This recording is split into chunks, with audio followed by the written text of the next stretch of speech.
നല്ല രീതിയിൽ മഴയാണ് കേട്ടോ. കുടയും പിടിച്ച് ഞാൻ പോകുന്നത് നമ്മുടെ വഴിയിലോട്ട് തന്നെയാണ്. ചിനുവാട്ടനുണ്ട് കൂടെ.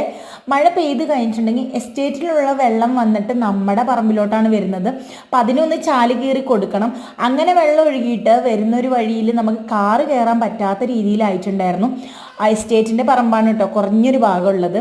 അപ്പോൾ അവിടെ നമ്മൾ ചാലെല്ലാം കീറി കൊടുത്ത് വെള്ളമൊക്കെ ഒന്ന് ശരിയായ രീതിയിലൂടെ ഒഴുക്കി വിട്ടിട്ട് കല്ലെല്ലാം ഇളകി കിടക്കുന്നിടത്ത് വേറെ കല്ലൊക്കെ ഇടാൻ വേണ്ടി പോവാണ്. രാത്രിയൊക്കെ വണ്ടി വരുന്ന സമയത്ത് കുറച്ച് ബുദ്ധിമുട്ടാണ് കേട്ടോ.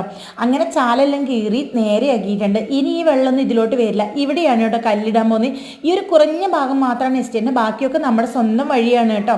അങ്ങനെ ഇതാ പറമ്പിലുള്ള കല്ലുകളൊക്കെ പെറുക്കി ജിനുവാട്ടിന് അവിടെ കൊണ്ടിടുകയാണ് കേട്ടോ. ചെറിയ രീതിയിൽ മഴ അങ്ങോട്ട് കുറഞ്ഞിട്ടുണ്ട്.